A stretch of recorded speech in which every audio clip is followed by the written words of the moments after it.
नमस्कार साथियों, दृष्टि आईएएस की पीटी स्पेशल रिवीजन सीरीज में एक बार फिर से आप सभी का स्वागत है। आज हम अंतर्राष्ट्रीय संबंध के दूसरे सेशन में बात करेंगे जुलाई 2022 के इम्पोर्टेंट करंट अफेयर्स की, अंतर्राष्ट्रीय संबंधों से जुड़ी इंपॉर्टेंट घटनाओं की, खबरों की, और देखेंगे कि कैसे हमारे प्रीलिम्स में हमें मदद कर सकती हैं। तो पहला है इसमें मेकोंग लंगकोंग सहयोग। अभी हाल ही में ये म्यांमार में, यानी कि हम जुलाई 2022 की बात कर रहे हैं, तो जुलाई 2022 में म्यांमार में हाल ही में सैन्य तख्तापलट हुआ था और उस वक्त चीनी विदेश मंत्री ने म्यांमार की यात्रा की थी और जो मेकोंग लंगकोंग सहयोग बैठक हुई थी उसमें पार्टिसिपेट किया था। ठीक है, तो क्या है ये, पहले ये समझ लेते हैं। देखिए, मेकोंग डेल्टा के देश हैं ये, मेकोंग डेल्टा के जितने भी देश हैं और जितने भी शहर हैं, इनके ऊपर चाइना ने यहाँ पर करीब 10 बिजली योजनाएं, ठीक है, या जिसे हम जल विद्युत कहते हैं, वो परियोजनाएं स्थापित कर रखी हैं जिन्हें वो लंकांग कहता है। ठीक है, तो ये मेकोंग के डेल्टा के सहारे जितने भी देश हैं, यहाँ ये वियतनाम में खत्म होती है, आप इसका रूट यहाँ से ट्रैक कर सकते हैं। इसमें बीच में आता है चाइना, लाओस और थाईलैंड, इसके बाद कंबोडिया और वियतनाम। ठीक है, तो यहाँ से होके बहती है और जिन एरियाज पर जल विद्युत परियोजनाएं चाइना की है वो उसे लंकांग कहता है। तो इन देशों के बीच में आपस में सहयोग स्थापित करने के लिए, एक दूसरे के साथ और ज्यादा बेहतर भागीदारी स्थापित करने के लिए, जो मेकोंग डेल्टा के देश हैं और चीन है, चीन भी उनमें से एक है, लेकिन चाइना अपने आप को एक बिग ब्रदर रूप में देखता है, तो मेकोंग डेल्टा के साथ और चाइना के साथ जो आपसी संबंध है उनको सुधारने के लिए चीनी विदेश मंत्री ने वहां की यात्रा की थी और यात्रा में उन्होंने सहयोग बढ़ाने के लिए और अपने जो विवाद हैं उनको सुलझाने के लिए बेसिकली म्यांमार की यात्रा की थी। इस बैठक में म्यांमार, लाओस, थाईलैंड, कंबोडिया और वियतनाम, जैसा हमने कहा, जो मेकोंग का हमने ट्रैक किया डेल्टा, वो सारे देश इसमें शामिल हुए थे और उनके समकक्ष यानी कि उनके विदेश मंत्रियों ने भी यहाँ पर बैठक में हिस्सा लिया था।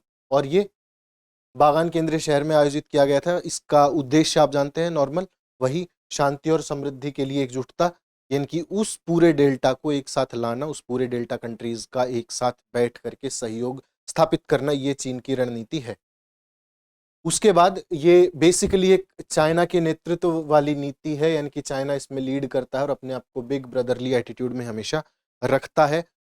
जो 10 जल विद्युत परियोजनाओं की हमने बात की, जो बांध यहाँ उन्होंने बना रखे हैं जिसके कारण यहाँ अक्सर विवाद होता रहता है, उन पर चाइना का कोई आधिकारिक कमेंट ऐसा नहीं आता है जिसमें कहा जाए कि बांधों को लेकर जो इन देशों की समस्याएं हैं उनका निराकरण नहीं किया जाता। इसके अलावा शांति स्थापित करने, पारिस्थितिकी की बातें, इस प्रकार की चर्चाएं ज्यादा की जाती हैं और आगे आने वाली जल विद्युत योजनाओं का क्या भविष्य हो सकता है, इस बात की चर्चा की जाती है। देखिए, चाइना ने जो ये बांध बना रखे हैं 10 यहाँ इस लंकांग क्षेत्र में, उसके कारण ये जो एरियाज हैं यहाँ पर मत्स्य पालन होता है और जब ये इस रिवर के फ्लो को बाधित करते हैं या उसे तोड़ने का प्रयास करते हैं, तो ये जो मत्स्य पालन है इन देशों का, वियतनाम, लाओस, कंबोडिया, थाईलैंड का, इन देशों का मत्स्य पालन प्रभावित होता है जिससे इनकी अर्थव्यवस्था को भारी चोट पहुंचती है और चीन के निरंतर ऐसे प्रयासों के कारण इन्हें बहुत नुकसान झेलना पड़ता है। इसीलिए इन देशों का ये कहना है कि आप एक मंच पर साथ बैठें, एक मंच पर बातचीत करें,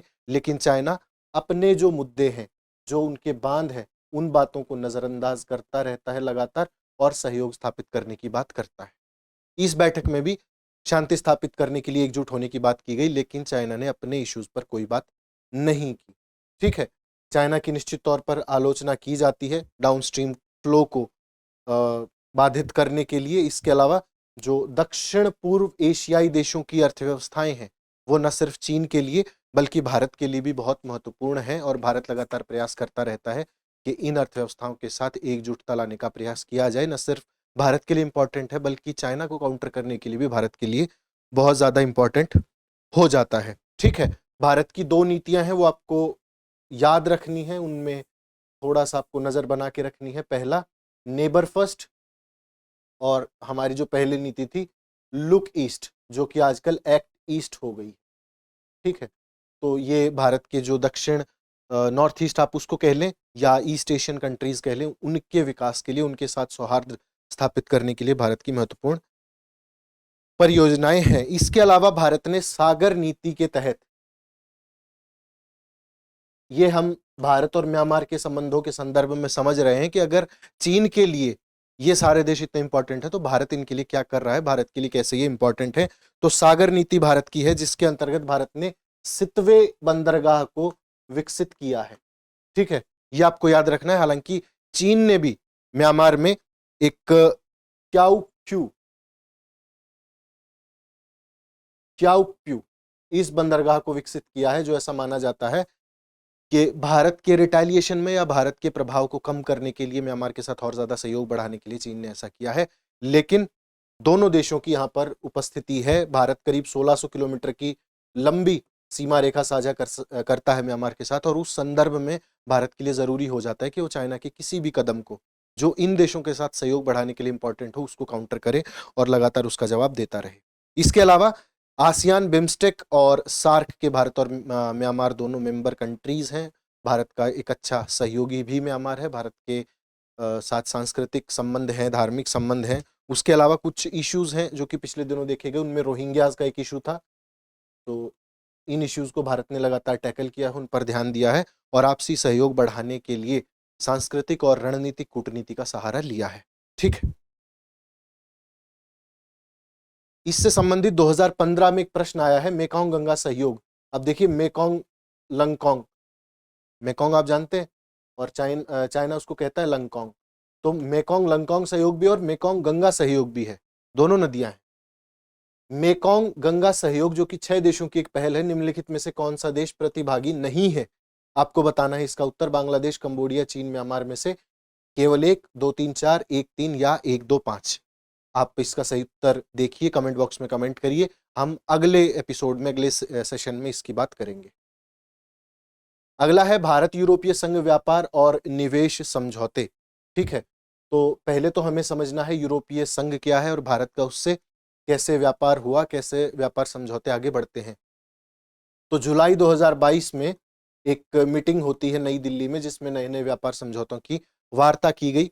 इसमें करीब 18 नीतियों पर बातचीत करने के लिए 52 सत्र आयोजित किए गए, यानी कि हर एक पर्टिकुलर नीति के लिए एक पर्टिकुलर सेशन रखा गया और उसमें बहुत सारी बातें डिस्कस की गई। इसमें मेनली क्या होता है, या तो आप फ्री ट्रेड एग्रीमेंट की बात कर रहे हैं, या आपका एक्साइज बहुत ज्यादा है, या आपके टैरिफ्स बहुत ज्यादा हैं, ठीक है, या कोई अन्य ज्यूरिसडिक्शन की प्रॉब्लम आ रही है, या कोई किसी भी प्रकार की समस्या हो सकती है जो दो देशों में व्यापार करने वाले लोगों को या सरकारी संस्थाओं को, एजेंसीज को जिन जिन समस्याओं का सामना करना पड़ता है, उनके निराकरण के लिए ये मीटिंग्स आयोजित की जाती हैं।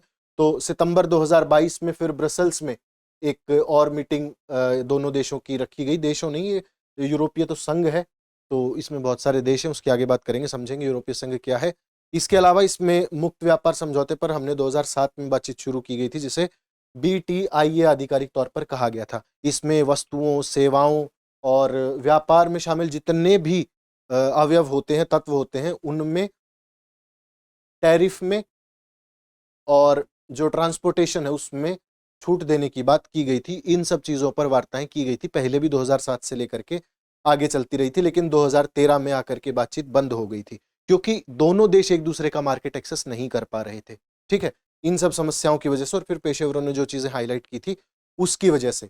भारत और यूरोपीय संघ कैसे व्यापार साझेदार हैं, ये आप यहां से समझे कि 21-22 में दोनों का व्यापार जो था $116 बिलियन का था, और ये और ज्यादा बढ़ाने का प्रयास किया जा रहा था, और अकेले 2021-22 में करीब करीब 43% बढ़ा था, इंक्रीज किया था। बिकॉज ऑफ कोविड ये थोड़ा सा और लैग कर गया था, वरना बहुत और ज्यादा हो सकता था। ठीक है, यूएसए के बाद जो EU है वो हमारा दूसरा सबसे बड़ा व्यापारिक साझेदार है। तो ऐसे में हमें चाहिए कि हम फ्री ट्रेड एग्रीमेंट्स में रहें, हम ऐसे कोई टैरिफ्स ना लगा दें, ऐसी कोई ड्यूटीज ना लगा दें जिसकी वजह से दोनों देशों का व्यापार ठप हो जाए। दोनों देशों में और जो इंडिविजुअल्स हैं उनको व्यापार करने की अच्छी खासी सुविधा रहे। 8% से बढ़कर 18% हो गई है यूरोपीय संघ की भागीदारी FDI में भारत। ठीक है, और पहला विदेशी निवेशक बन गया है। तो जो यूरोपियन यूनियन है उसमें कुल 27 देश हैं, और 27 देशों में से बहुत सारे देश ऐसे हैं जो यूरोपियन यूनियन की मुद्रा जो कि यूरो है उसको मानते हैं, जबकि 8 देश ऐसे हैं जो यूरो को अपनी मुद्रा नहीं मानते हैं। अगर आपसे कोई पूछ ले या एलिमिनेशन में आपको करना पड़े तो बुल्गारिया, क्रोएशिया, चेक गणराज्य, डेनमार्क, हंगरी, पोलैंड, रोमानिया और स्वीडन वो देश हैं जो नहीं मानते हैं यूरो को अपनी आधिकारिक मुद्रा। उसके अलावा बाकी जितने भी यूरोपियन कंट्रीज हैं वो अपनी आधिकारिक मुद्रा के तौर पर यूरो का इस्तेमाल करते हैं। क्यों बनाया गया था ईयू? ईयू देखिए, पहले यूरोप बहुत विखंडित और आपसी संघर्ष में उलझा रहता था, लेकिन जब सेकेंड वर्ल्ड वॉर खत्म हुआ उसके बाद ये जरूरत महसूस की गई कि आपसी भाईचारे, सौहार्द, साझेदारी के साथ रहा जाए, विकास किया जाए। तब बहुत सारे देशों ने मिलके, जैसा अभी जो 27 देश हैं, हमने बात की 27, उसमें से ब्रेग्जिट हो गया है, यानी कि ब्रिटेन बाहर निकल गया है, तो वो सारे देश मिल करके एक ऐसा संघ बनाए जहां पर जो बॉर्डर्स की आवाजाही है उसको खुला रखा जाए, एटलीस्ट व्यापार के लिए, लोगों की आवाजाही के लिए, और एक पॉलिटिकल यूनिट के तौर पर उसका इस्तेमाल किया जाए।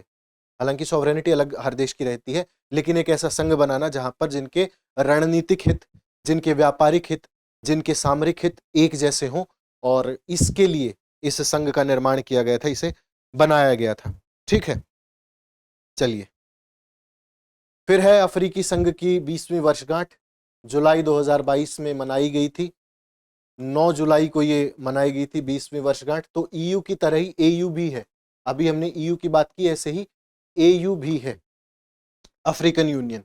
यूरोपियन यूनियन की तरह अफ्रीकन यूनियन भी है। इसमें 55 देश शामिल हैं। ईयू में जैसे 27 थे, इसमें 55 देश शामिल है, और इनका भी मकसद वही है कि यूरोपियन यूनियन की तरह आपस में और ज्यादा साझेदारी, और ज्यादा विकास, और ज्यादा सौहार्द स्थापित करना।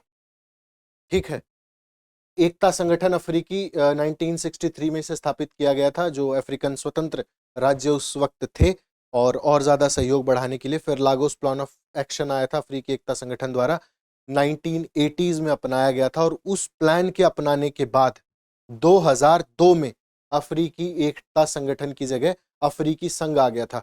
कारण क्या था? क्योंकि बहुत सारे देश उस वक्त स्वतंत्र नहीं थे, अपने आप से फैसले नहीं ले पाते थे, और जो कॉलोनाइजर्स थे वो आजादी नहीं देते थे आपको कि आप किसी संगठन का हिस्सा हो जाएं, क्योंकि आप रणनीतिक राजनीतिक साझेदारी में जब आएंगे तो आप अपनी आजादी के लिए प्रयास कर सकते हैं। लेकिन जो अफ्रीकी एकता संगठन था उसकी जगह अफ्रीकी संघ आया 2002 में, जिसने महाद्वीप के आर्थिक एकीकरण में तेजी लाने का प्रयास किया। यानी कि जितनी भी इकोनॉमीज हैं वो सबका उद्देश्य एक हो गया कि हम अफ्रीकी महाद्वीप को कैसे आगे बढ़ाएं। लेकिन ये अफ्रीकी महासंघ स्थापित हो जाने के बावजूद भी अफ्रीकी संघ के सामने बहुत सारी समस्याएं थी। वो समस्याएं हम देखते हैं, जिनमें से पहली आती है कि राजनीतिक अस्थिरता बहुत है। वहां पर भारत जैसे डेमोक्रेसीज अभी हाल ही में बनना शुरू है, पनपना शुरू है, बहुत अपनी नवजात स्थिति में है, लेकिन सैन्य तख्तापलट बहुत होते हैं और राजनीतिक अस्थिरता बहुत है। अभी अगर आप बात करें तो करीब 32 देश ऐसे हैं जिनमें 2014 के बाद या तो तख्तापलट हुआ है या तख्तापलट के प्रयास किए गए हैं। तो इससे आप समझ सकते हैं कितनी टर्मोइल की स्थिति है। उसके अलावा अंतरराष्ट्रीय स्तर पर कोई राजनीतिक से नहीं है इन लोगों का। इतने बड़े महाद्वीप में कम से कम 2 देशों के पास सिक्योरिटी काउंसिल की, यूनाइटेड नेशन सिक्योरिटी काउंसिल की परमानेंट मेंबरशिप होनी चाहिए, जो कि नहीं है। तो एक तरीके से राजनीतिक अवहेलना भी इन राष्ट्रों की और खासकर अफ्रीकी महाद्वीप की गई है, और उसके लिए लगातार प्रयास कर रहे हैं। फिर अगर मान लीजिए राजनीतिक संगठन है भी, तो जो नागरिक संगठन है वो कानून की अवहेलना करते हैं और लगातार इस एरिया में टर्मोइल लाने का प्रयास करते रहते हैं, इस एरिया को डिस्टेबलाइज करने का प्रयास करते रहते हैं। ये इस महाद्वीप की सबसे बड़ी समस्याओं में से एक समस्या है।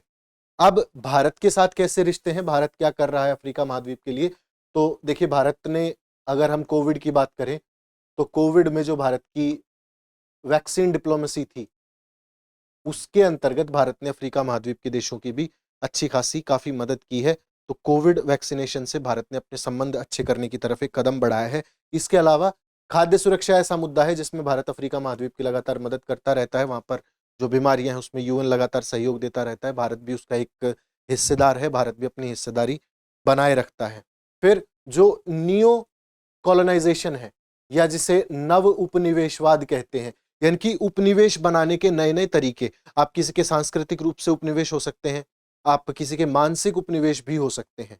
तो उस मानसिकता से आजादी दिलाने के लिए या नियो कॉलोनाइजेशन से अफ्रीका को बाहर निकालने के लिए लगातार भारत प्रयास करता रहता है, और अफ्रीका के साथ कोई वैश्विक प्रतिस्पर्धा नहीं रखता है। ठीक है, ये भारत के सहयोग के आयाम है दक्षिण अफ्रीका, या जो कहें अफ्रीकन कॉन्टिनेंट है या अफ्रीकन यूनियन है उसके साथ। प्रश्न देखते हैं, हाल ही में तत्वों के एक वर्ग जिसे दुर्लभ मृदा धातु कहते हैं कि कम आपूर्ति पर चिंता जताई गई है, क्यों? 2022 का प्रश्न है, आपको बताना है। आप केवल 1, 2 और 3, केवल 1 और 3 और 1, 2, 3 में से आपको बताना है। आप ये पढ़ सकते हैं, आप स्क्रीनशॉट ले सकते हैं, पीडीएफ आपके साथ शेयर कर दी जाएगी। आप पीटी स्पेशल हमारा एक ग्रुप है, टेलीग्राम ग्रुप है, आपको लिंक शेयर कर दिया जाएगा, वो आप ज्वाइन कर लीजिए, वहाँ से आपको पीडीएफ मिल जाएगी। आप पीडीएफ में से प्रश्न देखिए, पढ़िए, अगर आपको यहाँ नहीं दिख रहा है तो, और कमेंट ज़रूर कीजिएगा। आप अपने नोट्स के लिए भी इसका यूज़ कर सकते हैं, एक रेफरेंस के लिए भी यूज़ कर सकते हैं। अगर आपको रिविजन करना है तो आपको नोट्स बनाने की समस्या से निजात मिल सकती है। ठीक है, लिंक डिस्क्रिप्शन बॉक्स में आपको मिल जाएगा, वहाँ से आप ज्वाइन कर लीजिएगा। इसके बाद है countering America's adversaries through sanctions act. America ने भारत को काटसा के तहत जो प्रतिबंध लगते हैं उनके दायरे से बाहर रखा है। ये जुलाई 2022 में अमेरिका ने फैसला किया था। आपको याद होगा, भारत S-400 रूस से खरीदने वाला था, तो भारत को अमेरिकी प्रतिबंधों का सामना करना पड़ सकता था, या रशिया को काउंटर करने के लिए जो काटसा बनाया गया है और बाकी देशों को जो अमेरिका के विरुद्ध कार्य करते हैं उनके लिए NDAA यानी कि नेशनल डिफेंस ऑथराइजेशन एक्ट के तहत जो काटसा है उसके अंतर्गत भारत को प्रतिबंधों से बाहर रखा गया। भारत को डर था कि किसी प्रकार के प्रतिबंध अमेरिका लगा सकता है अगर भारत S-400 रशिया से खरीदता है, लेकिन चूंकि भारत को बाहर रखा, जो सेनेट है उसने NDAA के तहत, और भारत ने S-400 मिसाइल प्रणाली खरीदने की अनुमति रूस को दी और रशिया से ये डील भारत ने की। तो संशोधन में क्या हुआ, जैसे हमलावर देश जो हैं खासकर अमेरिका के अगेंस्ट और प्रशासन उन पर फैसला लेता है, तो उनमें से चीन एक ऐसा है, रूस एक ऐसा है, उनके लिए काटसा पारित किया गया है, countering America's adversaries through sanctions act. इसके तहत अमेरिका उन देशों पर सैंक्शंस लगाता है, प्रतिबंध लगाता है जो अमेरिका के खिलाफ हमलावर होते हैं या वैश्विक स्तर पर अमेरिका को किसी प्रकार से नुकसान पहुंचाने का प्रयास करते हैं। उनमें से रशिया एक है, चाइना एक है। तो उन देशों के साथ जो भी देश व्यापार करते हैं, जैसे भारत S-400 रशिया से खरीदने वाला था, उन देशों के साथ जो व्यापार करेंगे उन पर प्रतिबंधों का सामना करना पड़ सकता है। लेकिन कानून ये कहता है कि केस टू केस वैरी करता है, और अमेरिकन प्रधानमंत्री को ये आज़ादी होती है कि वो किसी देश को प्रतिबंधों से बाहर रख सकता है। तो भारत के साथ ऐसा ही किया गया, इन प्रतिबंधों से भारत को बाहर रखा गया था। 2017 में कानून बनाया गया था और इसका मूल उद्देश्य जो है वो ऐसे देशों को दंड देना है जो अमेरिका के खिलाफ काम करते हैं वैश्विक स्तर पर या आक्रामक होते हैं अमेरिका के लिए। इनमें से ईरान है, रूस है, दक्षिण कोरिया है और अब चीन इसमें शामिल हो गया है। तो इन देशों के साथ अगर कोई व्यापार करता है, अगर वो काटसा के तहत आता है और इन देशों के साथ, इन देशों पर कोई प्रतिबंध है और कोई देश उनके साथ व्यापार करता है, तो उन्हें भी उसकी आंच झेलनी पड़ेगी। ठीक है, यूक्रेन के साथ हस्तक्षेप हुआ 2016 में। अमेरिकन राष्ट्रपति ने चुनाव में जब हस्तक्षेपों की बात आई थी कि रूस ने हस्तक्षेप किया अमेरिकन चुनाव में किसी प्रकार से, तब सैंक्शंस लगाए गए थे, जिससे ऊर्जा सप्लाई बाधित हुई थी, गैस उद्योग बाधित हुआ था, रक्षा और सुरक्षा, इसके अलावा वित्तीय बैंकिंग स्ट्रक्चर जो था वो भी प्रभावित हुआ था रशिया का, और कुछ हद तक जो रशिया पर डिपेंडेंट कंट्रीज थी उनका। धारा 231 कहती है कि अमेरिकन राष्ट्रपति को रूसी रक्षा और खुफिया क्षेत्रों के साथ महत्वपूर्ण लेन देन में लगे व्यक्तियों पर अधिनियम की धारा 235 में उल्लिखित 12 सूचीबद्ध प्रतिबंधों में से कम एक आरोपित करने की आजादी है। इसका अर्थ यह हुआ कि अगर अमेरिका को लगता है, अमेरिकी राष्ट्रपति को लगता है कि कोई देश अमेरिका के किसी शत्रु देश के साथ किसी भी प्रकार के वित्तीय लेन देन में या किसी महत्वपूर्ण लेन देन में शामिल हो रहा है, तो 12 सूचीबद्ध ऐसे एरियाज हैं जिनमें से किसी एक में अमेरिका प्रतिबंध लगा सकता है उस देश के ऊपर। तो रक्षा, डिफेंस एक ऐसा ही एरिया है, और चूंकि रूस आक्रामक है अमेरिका के प्रति और भारत S-400 की अनुमति मांग रहा था रूस से, उसका व्यापार करने की अनुमति चाह रहा था, तो अगर भारत व्यापार करता विद अमेरिकन सैंक्शंस तो भारत को भी इसका नुकसान झेलना पड़ता। लेकिन अमेरिका ने भारत को उन प्रतिबंधों से बाहर रखा, और यह दिखाता है कि कैसे भारत के संबंध अमेरिका के साथ धीरे धीरे सुधर रहे हैं, या कम से कम इस अर्थ में तो अच्छे हैं। ठीक है, तो बैंकिंग लेन देन पहला निषेध होता है। अब देखिए, जैसा हमने बात की कि 12 सूचीबद्ध ऐसे एरियाज हैं, तो उनमें से रक्षा है, बैंकिंग है, ऊर्जा है, ऐसे 12 एरियाज हैं। यानी कि जितने मेजर एरियाज में आप किसी के साथ व्यापार या वित्तीय लेन देन कर सकते हैं, वो सारे एरियाज इसमें कंक्लूड होते हैं। तो अगर वित्तीय निषेध है तो आप डॉलर में व्यापार नहीं कर सकते, फिर रूस के साथ डॉलर नहीं यूज कर सकते उस ट्रांजैक्शन में आप। तो आपने पिछले दिनों सुना होगा कि रूस के साथ भारत रुपए में व्यापार करने के लिए राजी हुआ है या रूस राजी हुआ है भारत के साथ रुपये में व्यापार करने के लिए, जिसके लिए वोस्त्रो और नोस्त्रो अकाउंट खुलवाए गए। वोस्त्रो और नोस्त्रो अकाउंट की चर्चा फिर कभी करेंगे, लेकिन दोनों देशों के व्यापार के लिए बहुत अहम होता है। S-400 सिस्टम की खरीद के लिए भारत लगातार प्रयास कर रहा था, जिसमें उसके स्पेयर पार्ट्स हैं, घटक हैं, कच्चा माल है और अन्य सेवाएं, उसकी रिपेयरिंग वगैरह, फंक्शनिंग ठीक से हो रही है। इस प्रकार की जो चीजें हैं उनका ये पैक्ट था और हुआ आखिर में। 2020 में टर्की को भी ऐसी ही एक छूट प्रदान की गई थी। निर्यात मंजूरी भी काटसा के तहत आती है, जिसमें अगर कोई सामरिक और रक्षा साझेदारी में निर्यात करता है तो अमेरिका उस पर प्रतिबंध लगा सकता है। फिर अमेरिकी राष्ट्रपति को केवल यह अधिकार प्राप्त है कि वो किसी भी देश को छूट प्रदान कर दे, और भारत को छूट प्रदान की गई, प्रतिबंधों से बाहर रखा गया काटसा के तहत। इसके बाद है भारत मालदीव न्यायिक सहयोग। अभी जुलाई 2022 में भारत और मालदीव ने न्यायिक सेवा आयोग, भारत सरकार और मालदीव न्यायिक सेवा आयोग के बीच न्यायिक सहयोग के क्षेत्र में समझौता ज्ञापन को मंजूरी दी गई है। इसका मतलब ये कि भारत और मालदीव जो है वो न्यायिक सहयोग में एक दूसरे की मदद करेंगे, या भारत मालदीव की मदद करेगा। ठीक है, न्यायिक क्षेत्र के सहयोग में मालदीव भारत का 8वां ऐसा सहयोगी देश बना है जिसने न्याय के क्षेत्र में भारत के साथ कोई समझौता ज्ञापन हस्ताक्षरित किया है।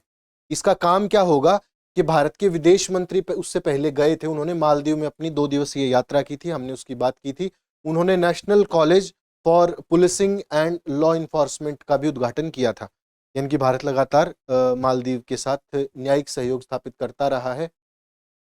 इससे होगा क्या, इससे न्यायालयों के डिजिटलाइजेशन में मदद मिलेगी मालदीव्स को, और भारत भी अगर कोई नई तकनीक है तो वो मालदीव से ले पाएगा। सूचना प्रौद्योगिकी की सूचनाओं का आदान प्रदान एक दूसरे के साथ कर सकेंगे, उपयुक्त मंच दोनों देशों को मिलेगा। इसके अलावा आईटी कंपनीज और स्टार्टअप्स के लिए ये एक संभावित विकास का क्षेत्र हो सकता है कि न्यायालयों को कैसे और ज्यादा डिजिटलाइज किया जाए, या कानून में जिस प्रकार की समस्याएं आती हैं डिजिटलाइजेशन को लेकर के, उनको कोई स्टार्टअप या कोई न्यायिक सहयोग मंच सुधार सकता है। इससे भारत और मालदीव के जो संबंध हैं, जो मधुर संबंध हैं, उनको और ज्यादा गति निश्चित तौर पर मिलने वाली है। तो ऐसा पहला समझौता नहीं है दोनों के देशों के बीच में। भारत की जो पड़ोसी पहले, यानी कि नेबर फर्स्ट जिससे कहा जाता है, तो नेबर फर्स्ट नीति के तहत भारत ने प्रयास किया कि वो मालदीव्स को और ज्यादा प्रोत्साहित करे और उसके जो मसले मसाइल हैं उनमें भारत मदद करे। मालदीव क्यों इंपॉर्टेंट है भारत के लिए? हिंद महासागर में अवस्थित है, एक टोल गेट के रूप में है। यानी कि अगर आपको अपना व्यापार गुजारना है, अगर मानव कोई गति करनी है आपको, तो उसके लिए आपको यहाँ से जो SLOCs हैं उनसे होकर के गुजरना पड़ेगा, यानी कि सी लाइंस ऑफ कम्युनिकेशन, वहां से होकर गुजरना पड़ेगा, क्योंकि दुनिया के पूरे व्यापार का लगभग 50% हिस्सा यहाँ से होकर के गुजरता है। इसके अलावा ऊर्जा आयात का करीब 80% जो है अरब सागर से होकर गुजरता है, इन्हीं SLOCs के माध्यम से होकर गुजरता है। इसमें अदन और हॉर्मुज की खाड़ियां हैं, 2 इंपॉर्टेंट खाड़ियां हैं। इसके अलावा मलक्का स्ट्रेट यहाँ पर है। तो ये जो एरियाज हैं ये अपने आप में मिलकर के इंपॉर्टेंट हो जाते हैं। इसके अलावा भारत और मालदीव दक्षिण एशियाई सहयोग संगठन, क्षेत्रीय सहयोग संगठन जिसे सार्क भी कहा जाता है, उसका हिस्सा है, और दक्षिण एशिया उप क्षेत्रीय आर्थिक गलियारा जिसे हम SASEC कहते हैं, उसका हिस्सा है। साउथ एशियन इकोनॉमिक जोन जो है उसका हिस्सा भी भारत और मालदीव दोनों है। इसके अलावा भारत और मालदीव किन किन क्षेत्रों में आपसी सहयोगी हैं? पहला, रक्षा सहयोग है। दोनों देश आपस में रक्षा सहयोग साझा करते हैं, और अगर आपको याद हो ऑपरेशन कैक्टस हुआ था। ऑपरेशन कैक्टस भारत और मालदीव से ही संबंधित। इसके अलावा कोलंबो सुरक्षा एन्क्लेव में दोनों ने हिस्सा लिया था, ये भी आपको याद होगा। और वैक्सीन डिप्लोमेसी जो भारत की है, जिसे भारत कहता है भारतीय वैक्सीन मैत्री पहल, उसके तहत मालदीव भारत का एक अहम रणनीतिक राजनीतिक हिस्सेदार बनता है। आर्थिक सहयोग है, नागरिक संपर्क एक दूसरे के साथ है। इसके अलावा दिक्कतें जो मालदीव के साथ हैं, जो परेशानियां, जिन समस्याओं का मालदीव सामना कर रहा है, उनमें से पहला एक पॉलिटिकल डिस्टेबलाइजेशन का मालदीव लगातार सामना करता रहता है। आपने देखा होगा कि कैसे पॉलिटिकली डिस्टेबलाइज्ड है, लगातार सत्ता परिवर्तन होता रहता है, और जब भी सत्ता परिवर्तन होता रहता है तो भारत के साथ, भारत के लिए अलग अलग प्रकार के सुर मालदीव से कई बार निकलते हैं। ये एक समस्या है, कट्टरपंथ है और चाइना का प्रभाव थोड़ा सा ज्यादा है मालदीव्स के ऊपर। ये समस्याएं हैं जिनको भारत ने निपटना पड़ेगा। प्रश्न है 2016, कभी कभी समाचारों में देखा जाने वाला बेल्ट एंड रोड इनिशिएटिव का उल्लेख किसके संदर्भ में किया जाता है? अफ्रीका संघ, ब्राजील, यूरोपीय संघ या चीन? बहुत आसान सा प्रश्न है, आप इसका कमेंट बॉक्स में जवाब दे सकते हैं। अगली क्लास में हम अपने प्रश्नों के उत्तर देखेंगे। जो भी हमारे प्रश्न आज रहे हमने देखे, उनका उत्तर अगले सेशन के शुरुआत में आपको दे दिया जाएगा। आपको ये सेशन कैसा लगा? अपनी राय, सुझाव, प्रतिक्रिया कमेंट बॉक्स में जरूर लिखें। सेशन पसंद आया हो तो इसे लाइक जरूर करें। पीडीएफ डाउनलोड करने के लिए हमारा टेलीग्राम लिंक, जिसका डिस्क्रिप्शन में आपको लिंक मिल जाएगा, उससे ज्वाइन कर लें। बहुत बहुत धन्यवाद अपना समय देने के लिए। देखते रहिए दृष्टि IAS।